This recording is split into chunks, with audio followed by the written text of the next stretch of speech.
بسم الله والصلاة والسلام على رسول الله وعلى آله وصحبه أجمعين ثم أما بعد. قالت أمنا عائشة رضي الله تعالى عنها قالت أيهنتاه أولم تسمعي ما قال.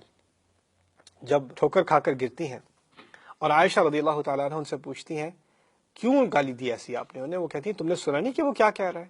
آگے کی سنانے سے پہلے میں آپ کو دو چیزوں کی وضاحت کر دوں. دیکھیے، افواہیں پھیلانے میں دو طرح کے لوگ شامل ہوتے ہیں. ایک ہوتے ہیں اشرار، بہت ہی شریر قسم کے، گندے قسم کے لوگ، جن کا مقصد ہوتا ہے لوگوں کی بےزتی کرنا، لوگوں کو نقصان پہنچانا، جن کی نیتوں میں شر ہوتا ہے. وہ ایک کیٹیگری ایول قسم کے لوگ، اور یہ صرف بہت چھوٹی مائنورٹی ہے. اصل افواہ پھیلتی ہے بے احتیاط لوگوں سے. وہ ایول نہیں ہوتے، ان کی بری نیت بھی نہیں ہوتی، ان کو تو یہ احساس بھی نہیں ہوتا کہ وہ افواہ پھیلا رہے ہیں. وہ باتوں باتوں میں بس آگے بات کر دیتے ہیں، ان کو کچھ ایسا. اسی لیے جب کہا گیا نا کہ پورے لوگ اس چکر میں پڑ گئے تھے، وَالنَّاسُ يُفِيضُونَ فِي قَوْلِ أَصْحَابِ الْإِفْكِ، اس کا مطلب یہ نہیں کہ سب کے ذہن میں شر تھا اور وہ یعنی ان کا ایک مقصد تھا کہ رسول صلی اللہ علیہ وسلم کے گھرانے کی عزت کی دھجیاں اڑائیں. یہ بات نہیں تھی. اصل بات یہ تھی کہ لوگوں کو احساس نہیں ہوتا کہ وہ یہ جرم کر رہے ہیں، ان کو پتہ بھی نہیں چلتا. اسی طرح کے ایک غلطی کرنے والے مستح تھے، ان کو یہ باتیں سننے کو ملی. اب کوئی بھی سنے اس کو بہت برا لگے گا، ان کو برا لگا، ان کو بہت افسوس ہوا یہ بات سن کر. اور پھر کہا ایسا تو نہیں ہونا چاہیے تھا، لیکن واقعی سچ تو ہے، وہ آئی تو ہے وہاں سے. سوال تو پیدا ہوتا ہے نا، بس یہاں تک کی بات کی، سوال تو پیدا ہوتا ہے نا. اسی بات کو پھر اگر سوال بھی پوچھا ہے تو اس بات کو آپ آگے پرپیچویٹ کر رہے ہیں. ٹھیک ہے، کچھ لوگ ہوتے ہیں وہ کہتے ہیں یہ خبر تو سننے کو ملی ہے، میری امید ہے کہ سچ نہ ہو.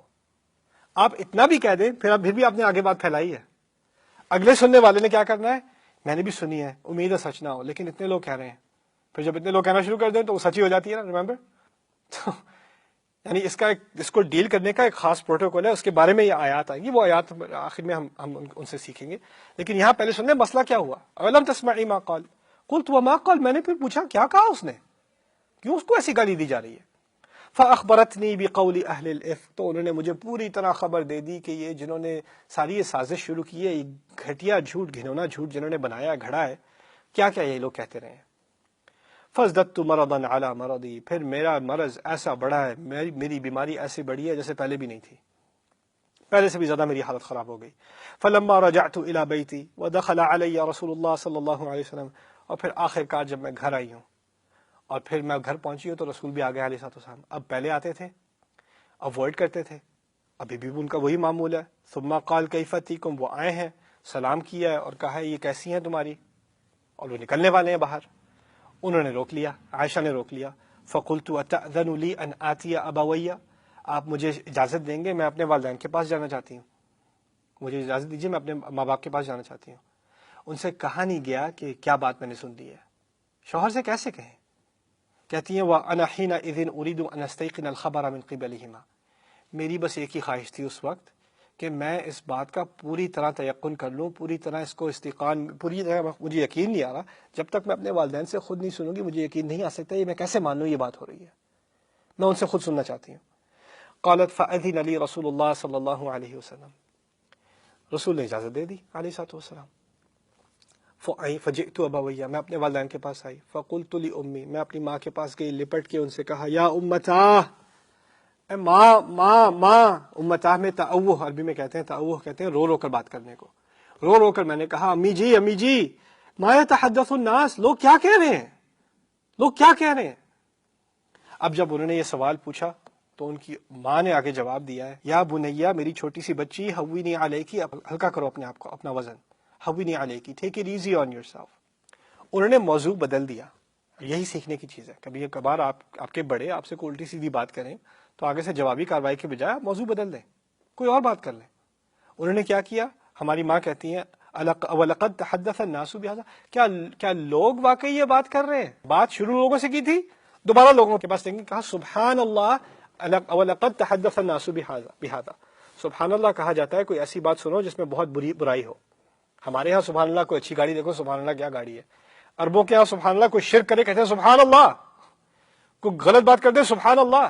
جب رسول اللہ کا نام کاٹا گیا تھا نا حدیبیہ میں، لکھا گیا تھا محمد رسول اللہ، اس نے کہا نہیں کاٹو اور لکھو محمد ابن عبداللہ، محمد عبداللہ کا بیٹا. رسول مانتے ہوتے تو جھگڑا کس بات کا تھا.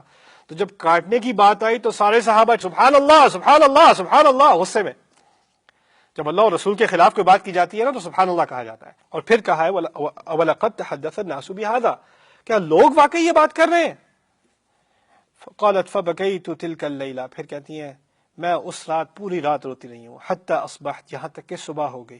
ولا لا يرقع لي دمع ولا اكتحل بنوم, نہ آنسو نے مجھے کبھی تھوڑا سا بھی آرام دیا, نہ نیند نے آ کر مجھے کچھ سلایا, میرا رونا میرا پیچھا نہ چھوڑے.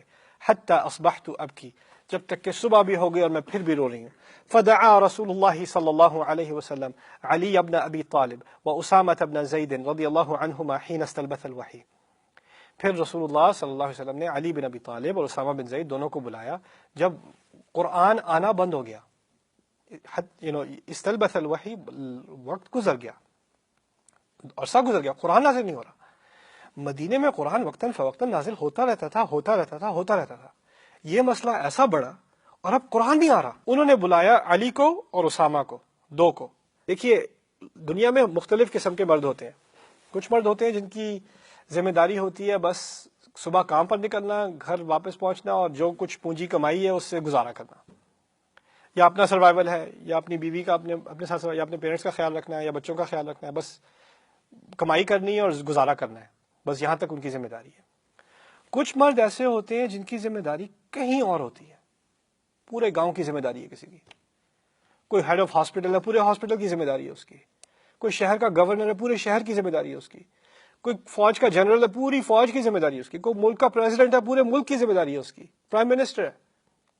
ذمہ داریوں کا جب دائرہ بڑھتا چلا جاتا ہے نا, عام آدمی پر جو وزن ہوتا ہے نا وہ ایسے لوگوں پر کہیں زیادہ ہوتا ہے. کیونکہ ان کو صرف اپنی فیملی کا پریشر نہیں ہے, ان کو صرف اپنی صحت کا پریشر نہیں ہے, پوری ایک سوسائٹی کا پریشر ہے ان پر. اور ان کے ایک ایک فیصلے سے لاکھوں زندگیاں بدل سکتی ہیں, لاکھوں لوگوں پر اثر پڑتا ہے. اس بات کو سمجھنے کے بعد آپ اس بات کا اندازہ کیجئے کہ ایسے لوگ عام طور پر ہوتا یہ ہے کہ ان کی میریڈ لائف بڑی مشکل ہوتی ہے. اندازہ کیجئے ہمارے نبی پر علیہ الصلوۃ والسلام کتنا بڑا بوجھ تھا, اتنا بڑا بوجھ جو کبھی کسی آدمی پر نہیں پڑا گیا. میں آپ کو پہلے بتا رہا تھا کہ عام آدمی جب ان پہ زیادہ بوجھ ہوتا ہے نا, پریزیڈنٹس وغیرہ, سی ای اوز وغیرہ, ان کی میریڈ لائف بڑی مشکل ہوتی ہے. کیوں؟ کیونکہ ان کے پاس ریگولر اسکیجول نہیں ہوتا. وہ جس طرح کوئی عام فیملی ہوتی ہے نا کہ چلو صبح کو اکٹھے ناشتہ کریں گے, پھر شام میں واک کریں گے اکٹھے, روٹین ہوگی. کوئی پریزیڈنٹ ہے اس کو آن کال ہے, اس کو 3 بجے بلا لینا ہے. کوئی سی ای او ہے, اس کو فورن فلائی کرنا ہے, پھر یہاں کرنا ہے, پھر یہ کرائسس ہے, پھر وہ کرائسس ہے. کوئی نارمل اسکیجول نہیں ہے. ہر انسان کے دل میں محبتیں ہوتی ہیں. بچوں کی محبت ہے, بیوی کی محبت ہے, کام کی محبت ہے, بزنس کی محبت ہوتی ہے, دوستوں کی محبت ہوتی ہے, محبتیں ہوتی ہیں مختلف قسم کی, والدین کی محبت ہوتی ہے. ہمارے نبی علیہ الصلوۃ والسلام کو ایک محبت دی گئی ہے جو تمام محبتیں اس کے سامنے کچھ بھی نہیں ہے. وہ کیا محبت ہے؟ اللہ کے کلام کی محبت, اللہ کا کام آگے کرنے کی محبت. ایک مشن ان کو دیا ہے, باقی ساری چیزیں اس کے سامنے قربان. عرصے سے قرآن نازل نہیں ہو رہا. اب ان کو فکر کیا پڑی ہوئی ہے, جتنی مجھے محبت اپنی بیوی سے ہے, اور ان کو شدید محبت تھی عائشہ رضی اللہ تعالیٰ عنہ سے, لیکن اگر اس شادی کی وجہ سے ابھی قرآن نازل نہیں ہو رہا, میں اس قرآن کی خاطر سب کچھ قربان کرنے کو تیار ہوں. کیا مجھے یہ کرنا چاہیے؟ یعنی وہ ایک اپنے پریشر کو سمجھتے ہیں کہ اصل ذمہ داری ان کی کیا ہے, اس کے سامنے کچھ اور نہیں آئے گا. یہاں تک کہ ان کی اپنی محبتیں نہیں آئیں گی, اپنے گھرانہ نہیں آئے گا, اور اتنا سا بھی پریشر ان پر گھر سے نہیں پڑ سکتا. اب اس سے زیادہ پریشر تو کسی آدمی پہ نہیں پڑتا کہ عفق کا معاملہ چل رہا ہے, اس لیے وہ سوچ رہے ہیں کہ کیا وحی کی برکت اس لیے رکی ہے کہ میں اس شادی میں ابھی تک ہوں. اور ان کو یہ بات سمجھ نہیں آ رہی, وہی سے تو جواب آ نہیں رہا. تو انہوں نے پھر دونوں سے جواب دہی کی. علی رضی اللہ تعالیٰ کا مشورہ لیں گے اور اسامہ کا. پہلے اسامہ کا لیں گے, اگلی نشست میں اس کے بارے میں بات کریں گے. بارک اللہ لی ولکم. السلام علیکم ورحمۃ اللہ وبرکاتہ.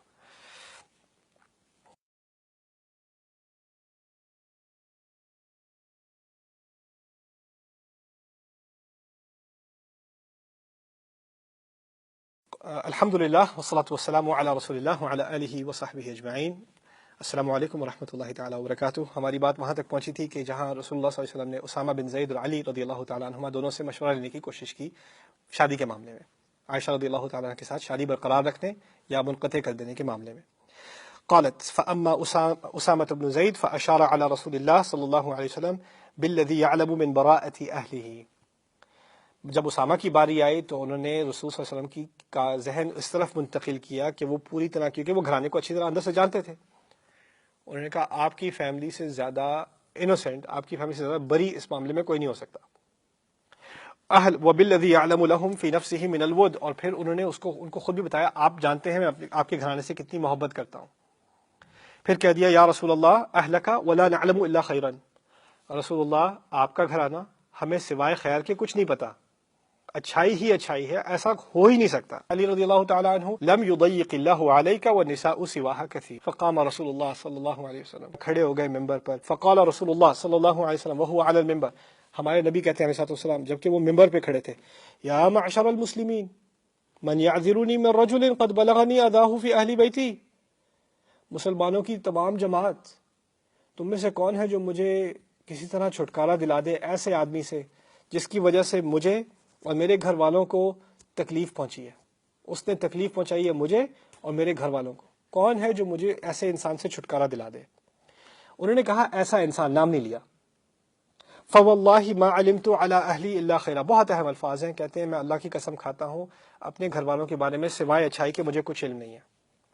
انہوں نے کبھی کسی برائی کا ارتکاب نہیں کیا. وَلَقَدْ ذَكَرُوا رَجُلًا مَا عَلِمْتُ عَلَيْهِ إِلَّا خَيْرًا، اور انہوں نے تو ایک ایسے آدمی کا بھی نام لے لیا بیچ میں جس کے بارے میں سوائے اچھائی کے مجھے کچھ نہیں معلوم. یعنی صفوان ابن المعطل السلمی ثم الذکوانی، جنہوں نے عائشہ کو لے کر آئے تھے، ان کی عزت کی بھی تو دھجیاں اڑائی گئی ہیں نا، ان کے بارے میں ہی تو بات کی گئی ہے، صرف رسول کے بارے میں تو بات نہیں کی گئی. کہتے ہیں اس بیچارے آدمی کا بھی خامخواہ انہوں نے بیڑا غرق کر دیا ہے جس کے بارے میں سوائے اچھائی کے مجھے کچھ نہیں معلوم. وما كان يدخل على اهلي الا معي، اس نے کبھی میرے گھر میں کبھی داخلہ بھی نہیں دیا سوائے جب کہ میں وہاں ہوں، کبھی وہ آیا ہی نہیں ہے. فقام سعد بن معاذ الانصاری فقال یا رسول اللہ انا اعذرك منه، سعد بن معاذ کھڑے ہو جاتے ہیں، صحابی ہے انصاری، وہ کھڑے ہو جاتے ہیں، کہتے ہیں یا رسول اللہ میں چھڑواتا ہوں آپ کو، بتائیے کون ہے؟ ان کان من الاوس ضربت عنقه، وہ خود خزرج کے تھے، دو قبیلے ہیں نا مدینہ میں، اوس اور خزرج، وہ خود اوس کے تھے اور خود خزرج کے تھے، سوری. کہتے ہیں اگر یہ بندہ اوس کا ہے نا دوسرے والوں کا، آپ اس طرح سمجھ لیں، آسان کر لیں بات، ایک لاہور کے دوسرے کراچی کے، تو لاہور والے کھڑے ہوئے کہتے ہیں اگر یہ کراچی والا ہے نا تو میں گردن خود کاٹوں گا، اور اگر وہ ان کان من اخواننا من الخزرج امرتنا ففعلنا امرک، اور اگر ہمارے بھائیوں میں سے لاہوریوں میں سے ہوا تو آپ بتائیں کیا کرنا ہے، ہم کر لیں گے. اگر کراچی والوں میں سے ہوا تو گردن کاٹنے کو تیار، اگر ہمارے بھائیوں میں سے تو پھر آپ بتائیں دیکھیں کیا کرتے ہیں. دوسری طرف سے کوئی اور بھڑک گئے. فقام سعد بن عبادہ وهو سعید الخزرج، پھر سعد بن عبادہ کھڑے ہو گئے، انہوں نے کہا یہ کیا؟ وكان قبل ذلك رجلا صالحا، اچھے آدمی تھے اس سے پہلے، کبھی ایسی بات نہیں کی. لیکن احتملته الحمیہ، تو وہ ان کو تو اس دن اپنی قومیت نے پکڑ کر رکھ لیا. کھڑے ہو گئے، کہتے ہیں کذبت لعمر اللہ، اللہ کی قسم، اللہ کی ہمیشہ ہمیشہ رہنے والی عمر کی قسم، لا تقتلوہ، تو نے کسی کو قتل نہیں کرنا، ولا تقدروا علی قتلہ، تم کیا قتل کرو گے، تم نے کیا صلاحیت ہے قتل کرنے کی. فقام اسید بن حضیر وهو ابن عم سعد بن معاذ فقال لسعد بن عبادہ كذبت لعمر اللہ لنقتلنہ، پھر اسید بن حضیر کھڑے ہوئے، وہ ان کے پہلے والے کے بھتیجے تھے، انہوں نے کہا نہیں تم جھوٹ بولتے ہو، اللہ کی قسم کھاتے ہیں اور اللہ کی ہمیشہ رہنے والی عمر کی قسم کھاتے ہیں، ہم لازمی قتل کریں گے. فإنك منافق تجادل عن المنافقین، تو خود منافق ہے اور منافقوں کی حمایت میں اب آگے بات کر رہا ہے. اوس اور خزرج کے دونوں لوگ ایک دوسرے پر کس نے شروع کیا ہے؟ اصل میں بات یہ ہے کہ جب افواہ پھیلتی ہے نا تو کسی کو نہیں پتا کہاں شروع ہوئی تھی، کسی کو نہیں معلوم ہوتا کون کہا کہ کہتا ہے میں نے شروع کی تھی، اور جس نے شروع کی ہوگی میں نے آپ کو پہلے بتایا تھا اس نے شاید شکل سے اشارہ کیا ہوگا، اور کیا کیا ہوگا اس نے، وہ دیکھنا ذرا، باقی تو بات پھیل جاتی ہے. دو طرح کے لوگ ہوتے ہیں، ایک ایول طرح کے لوگ ہوتے ہیں اور ایک بے احتیاط قسم کے لوگ، کیئرلیس قسم کے لوگ ہوتے ہیں. اب سب کو غصہ ہے کس نے شروع کیا، لیکن کسی کو نہیں پتا کس نے شروع کیا، اور رسول نے نام بھی نہیں دیا. کہتی ہیں فتثاور الحیان، دونوں سانپ ایسے کھڑے ہو گئے لڑنے کے لیے ایک دوسرے سے. یعنی اوس اور خزرج جو آپس میں بھائی ہیں، یہ تو اسلام کے ناطے بھی بھائی ہیں اور اسلام سے پہلے بھی بھائی ہیں، مدینے کے رہنے والے ہیں اکٹھے، یہ دونوں ایک دوسرے کے خلاف سانپوں کی طرح کھڑے ہو گئے. حتی ہموا ان یقتتلوا، یہاں تک کہ یہ بات آ گئی تھی کہ ایک تو مار کٹائی پر بات پہنچ جاتی. ورسول اللہ صلی اللہ علیہ وسلم قائم علی المنبر، اور رسول صلی اللہ علیہ وسلم اس دوران کے رسول ممبر پر کھڑے ہیں، یہ لوگ آپس میں لڑنے کو اتر آئے. فلم یزل رسول اللہ صلی اللہ علیہ وسلم یخفضهم حتی سکتوا وسکت، اور رسول صلی اللہ علیہ وسلم کو بٹھائے، بیٹھ جاؤ، بٹھائے جا رہے ہیں. آخر کار وہ چپ ہو کر بیٹھ ہی گئے، اور پھر رسول کے بعد اس کے بعد تو رسول کے بعد خود الفاظ نہیں تھے، وہ خود کچھ نہیں بول سکے، بس سکا تھا۔ عائشہ اپنے حجرے میں سن رہی ہیں ساری باتیں جو سامنے ہو رہی ہیں، ان کے دماغ میں آ رہا ہے یہ سب میری وجہ سے ہو رہا ہے۔ فبکیت یوم ذلک، میں اس دن روئی دوبارہ۔ لا یرقع لی دمع ولا اکتحل بنوم، میرے آنسو مجھے کبھی تھوڑا سا بھی آرام نہ دیں، مجھے نیند کی کبھی آرائش نہ آئے۔ قالت فاصبح ابوایا عندی، میرے ماں باپ دونوں، ابو بکر اور ان کی ماں دونوں میرے پاس آئے۔ وقد بکیت لیلتین ویوما، اور اس وقت تک میں 2 راتیں مسلسل رو چکی تھی۔ لا اکتحل بنوم ولا یرقع لی دمع، نہ میری آنسو رکے نہ مجھے نیند آئی۔ یظنانی ان البکاء فالق کبدی، ان کو تو اب یقین ہو گیا تھا کہ میرا لیور، میرا پھیپڑا پھٹنے ہی والا ہے، اب نہیں رہوں گی میں۔ قالت فبینما ہما جالسان عندی، ایسے ہی کہ ہم اسی حالت میں، اسی بری حالت میں ہم بیٹھے تھے، اور دونوں بیٹھے تھے میرے پاس۔ وانا ابکی، اور میں رو رہی تھی بیٹھی۔ فاستأذنت علی امرأة من الانصار، ایک عورت جس کا مجھے نام نہیں معلوم، انصار ہی میں سے تھی، اس نے اجازت مانگی کہ میرے پاس آ کر بیٹھ جائے۔ آپ دیکھتے ہیں ابھی تک جب بھی وہ کسی کا نام لیتی ہیں تو پوری نسل کا نام لیتی ہیں، اب کہہ رہی ہیں کوئی عورت جو انصار میں سے تھی۔ کس کی طرف اشارہ ہے؟ کہ ان کو یہ علم نہیں ہے کہ یہ کون عورت ہے، اس سے پہلے ان کی ملاقات نہیں تھی۔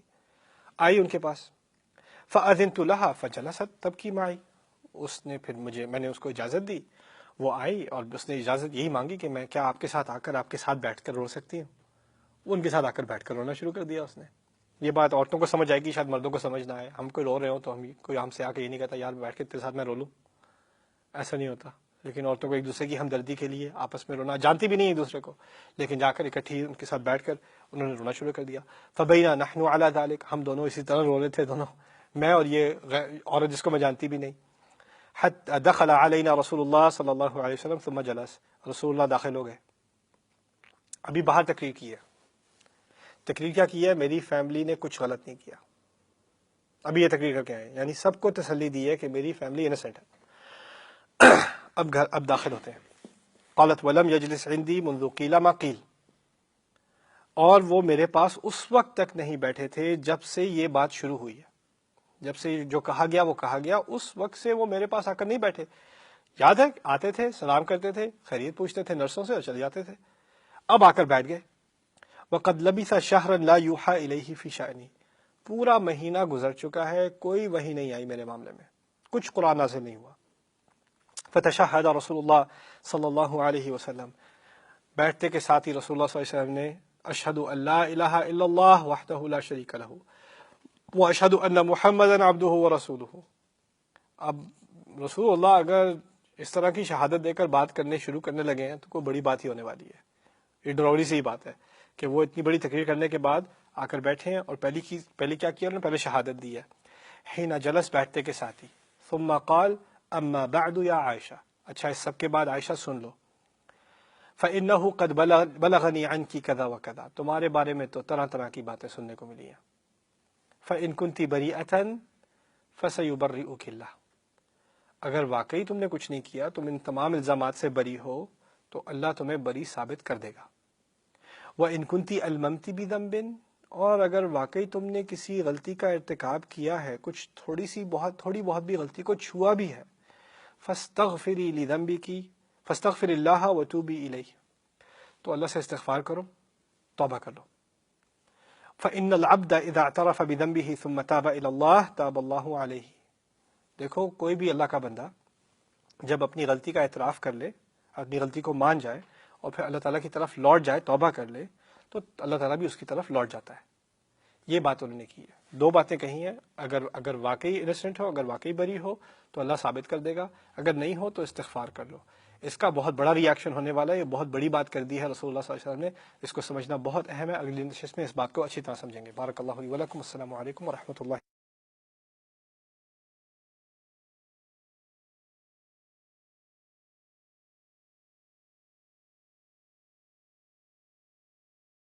الحمد للہ والصلاة والسلام علی رسول اللہ وعلی آلہ وصحبہ اجمعین، ثم اما بعد، فإن كنت بریئة فسیبرئک اللہ وإن كنت الممت بذنب فاستغفر اللہ وتوبی الیہ، اگر آپ واقعی انسنٹ ہیں، اگر آپ نے واقعی یہ جرم نہیں کیا تو آپ فکر نہ کریں، اللہ تعالیٰ آپ کو بری ثابت کر دیں گے۔ اور اگر آپ نے کچھ کیا ہے تو استغفار کر لیجئے، کیونکہ اگر کوئی اللہ کا بندہ استغفار کر لے، اپنی جرم کا اعتراف کر لے، تو اللہ تعالیٰ اس کی توبہ مان لیتا ہے۔ دیکھیے، یہ بات سمجھنا بہت مشکل ہے۔ ابھی باہر جا کر سب کو کنونس کیا تھا رسول اللہ صلی اللہ علیہ وسلم نے کہ انہوں نے کچھ غلط نہیں کیا، میری فیملی انوسینٹ ہے۔ اب اندر آنے کے بعد ہماری ماں عائشہ سے یہ کیوں کہہ رہے ہیں کہ دیکھو دو پاسبلٹیز ہیں، دو احتمال ہیں، یا تو کیا یا نہیں کیا۔ یہ بات باہر تو نہیں کی تھی، باہر تو کہا تھا بالکل نہیں کیا، سراسر نہیں کیا۔ یہ ہمارے نبی کی عظیم ترین سنتوں میں سے ہے، میرے نزدیک ہمارے نبی کی عظیم ترین سنتوں میں سے یہ سنت ہے۔ اور وہ کیا ہے؟ دیکھیے، اگر آپ باہر کسی کے معاملے میں بات کرتے ہیں، کسی اور کے گھرانے کے بارے میں بات کرتے ہیں، تو آپ پر لازم بنتا ہے کہ آپ اس بات کا انکار کریں، لازم بنتا ہے آپ انکار کریں۔ لیکن اپنے گھر کے اندر جب کوئی بات ہو رہی ہو نا، شوہر ہے 11 بجے چلا جاتا ہے باہر، اچھے ڈھنگ کے کپڑے پہن کے، کلون لگا کے، بیوی کو شک پڑ رہا ہے کہاں جا رہے ہو؟ میں بس نماز پڑھنے جا رہا ہوں۔ نماز تو 9 بجے ہو گئی تھی، آپ کون سی نماز پڑھنے جا رہے ہو؟ یا باتھ روم میں ہے، فون لیے ہوئے 45 منٹ باتھ روم بند ہے، فون کیوں لے جا رہے ہیں بھیا باتھ روم میں؟ فون پہ بار بار پاسورڈ بدلے جا رہے ہیں۔ کچھ شک پڑ رہا ہے بیوی کو، یا شک پڑ رہا ہے شوہر کو، اس کو، یا بیٹے کے بارے میں شک پڑ رہا ہے، کیا کر رہے ہو بیٹا؟ اب اگر بیٹا یہ کہے کہ دیکھیے آپ کو تو حسن الظن کرنا چاہیے، آپ کو اچھا گمان کرنا چاہیے، آپ کو میری نیت پر شک نہیں کرنا چاہیے، یہ ہر مسلمان کا دوسرے مسلمان پر حق بنتا ہے کہ نیت پر شک نہ کرے۔ دیکھیے، یہاں تک بات ہے ہمارے دین میں کہ اگر 4 گواہ نہ ہو تو آپ کو کوئی الزام لگانے کی گنجائش نہیں ہے۔ تو یہاں پر جو بات کی جا رہی ہے نا کہ گھرانے کی بات اور ہوتی ہے، پبلک کی باہر اور ہوتی ہے۔ پبلک میں ہمیشہ کسی کو بینیفٹ آف دا ڈاؤٹ، آپ پیچھے نہ پڑیں، اس کی تفصیلی احادیث میں بعد میں آپ کو بتاؤں گا، ابھی گھر کی بات سمجھا دیتا ہوں۔ گھر کے اندر تفتیش کرنا، کھل کر پوچھنا لازمی ہے، یہاں تک کہ رسول کو پتا ہے کہ تم نے نہیں کیا، انہوں نے پھر بھی پوچھا کیونکہ انہوں نے اب ایک سنت قائم کر دی۔ اب ہر شوہر کو، ہر بیوی کو پوچھنے کا حق ہو گیا، اب ہر گھرانے کو پوچھنے کا حق ہو گیا، بیٹا کہاں تھے، کیا کر رہے تھے، کس کو ٹیکسٹ کر رہے تھے؟ میں کیوں بتاؤں؟ آپ کو حسن ظن کرنا چاہیے۔ نہیں، حسن ظن تو باہر والوں کے لیے، تمہارے لیے تو تفتیش ہوگی۔ اب بتاؤ اچھی طرح کیا کر رہے تھے۔ آپ مجھ پہ کوئی الزام نہیں لگا سکتے، آپ کے پاس 4 گواہ نہیں ہیں، 4 گواہوں کی ضرورت نہیں ہے۔ میں کہہ رہا ہوں 50% امکان ہے یا کیا یا نہیں کیا، کھل کر بتا دو۔ یہ سنت قائم کیا، اور اس سنت کو قائم کرنے میں آپ اندازہ کیجئے ہماری ماں کو کتنی تکلیف پہنچی ہے۔ کوئی بیوی اپنے شوہر سے سننا چاہے گی کہ اگر کیا ہے یا اگر نہیں کیا، 2 پاسبلٹی سننا چاہے گی، وہ تو اپنے شوہر سے سننا چاہے گی میں جانتا ہوں تم نے نہیں کیا، میں جانتا ہوں تم بری ہو، میں جانتا ہوں تمہارا کوئی قصور نہیں ہے۔ یہ بات انہوں نے دی نہیں ان کو، عائشہ رضی اللہ تعالیٰ عنہ کو، انہوں نے تو کہہ دیا کہ دیکھو دو پاسبلٹیز ہیں۔ یہ دیکھیے، ان کے نزدیک ایک سنت قائم کرنا ہے جو ہمیشہ کے لیے لوگوں کو، گھرانوں کو بچائے گی۔ لیکن اس وقت عائشہ کو یہ حکمت تھوڑی نظر آ رہی ہے، ان کو تو یہ نظر آ رہا ہے کہ ان پر الزام لگایا گیا ہے، اور ان کا جو غصہ اب آتا ہے، میں نے ابھی کبھی ایسا غصہ میں نے حدیث میں نہیں پڑھا جیسا اس حدیث میں ہے۔ کہتی ہیں فلما قضى رسول اللہ صلی اللہ علیہ وسلم مقالته، جب وہ اپنی بات مکمل کر چکے، قلص دمعی، میرے آنسو رک گئے۔ کہیں تھی 2 مسلسل دن 3 راتیں آنسو ہی چل رہے تھے، لیکن اب آنسو رک گئے۔ ما احس منہ قطرہ، مجھے تو ایک قطرہ بھی محسوس نہیں ہو رہا تھا۔ فقلت لی ابی، میں نے اپنے والد سے کہا، ابو بکر بیٹھے تھے، اجب رسول اللہ صلی اللہ علیہ وسلم فیما قال، رسول اللہ صلی اللہ علیہ وسلم کا جواب دیں اس بارے میں جو انہوں نے کی ہے ابھی، آپ جواب دیجئے ان کا۔ واللہ ما ادری ما اقول لرسول اللہ صلی اللہ علیہ وسلم، کہتے ہیں اللہ کی قسم مجھے نہیں معلوم میں کیا جواب دوں رسول کو علیہ الصلوۃ والسلام۔ فقلت لی امی، میں نے اپنی ماں سے کہا، اجیبی رسول اللہ صلی اللہ علیہ وسلم فیما قال، آپ ان کا جواب دیجئے اس کے بارے میں جو انہوں نے کہی ہے، آپ جواب دے دیں ماں۔ ماں کہتی ہے ما ادری ما اقول لرسول اللہ صلی اللہ علیہ وسلم، کہتی ہے میں کیا جانوں میں کیا جواب دوں رسول اللہ کو، میں کہاں سے جواب لے کر آؤں۔ ہماری ماں کے سامنے ان کے والدین بیٹھے ہیں اور رسول اللہ بیٹھے ہیں صلی اللہ علیہ وسلم، 3 افراد بیٹھے ہیں۔ اب وہ جو کہنے لگے ہیں نا، آپ اندازہ کیجئے قرآن میں ہے کہ والدین کے سامنے تو اف تک نہیں کہنا، لا تقل لهما اف، لا تنہرهما، ڈانٹنے کی آواز استعمال مت کرنا، اف مت کہنا والدین سے۔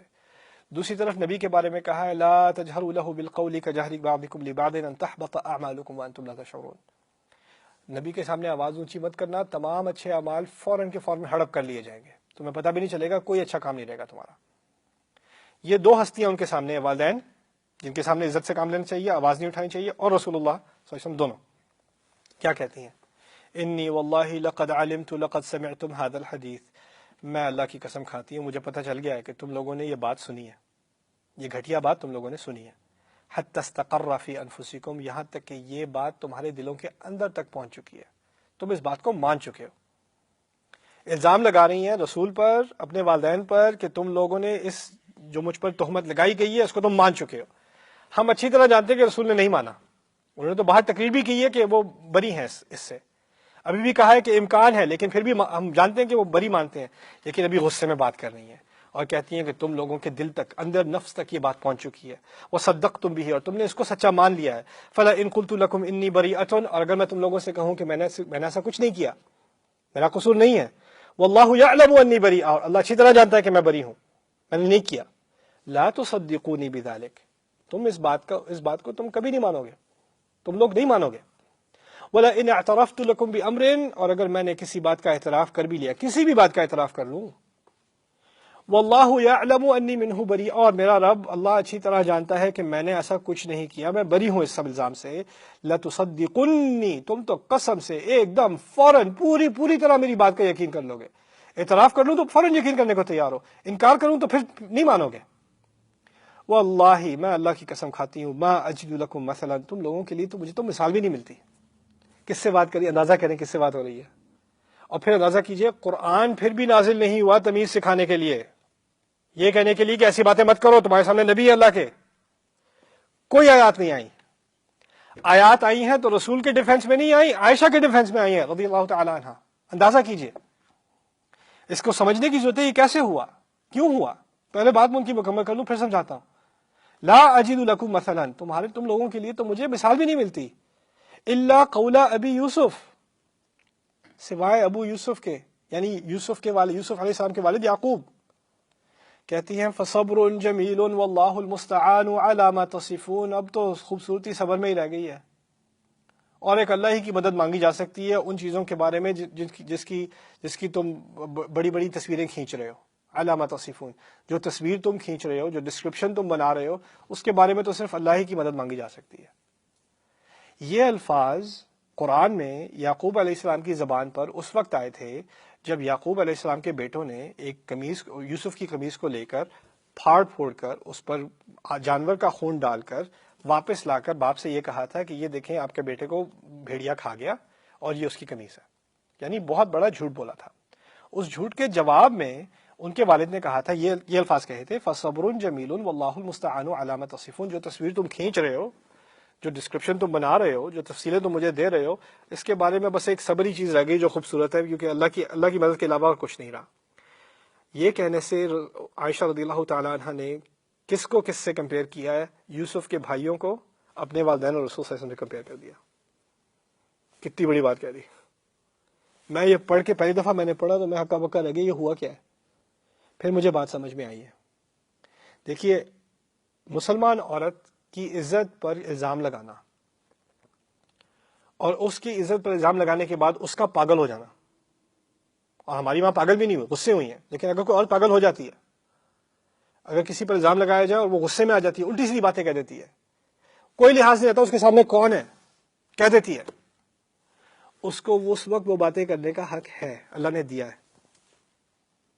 یہاں تک کہ جب وہ عورت آئی تھی رسول کے پاس علیہ الصلوۃ والسلام، اونچی آواز میں چلا کر ان سے کہہ رہی تھی میرے شوہر کا معاملہ حل کر دیں، تب بھی آیات آئی تھی، اس عورت کے حق میں آئی تھی، قد سمع اللہ قول التی تجادلک فی زوجها وتشتکی الی اللہ واللہ یسمع تحاورکما، اللہ تم دونوں کی باتیں سن رہا ہے، لیکن اس کے بارے میں آیات آئی ہیں۔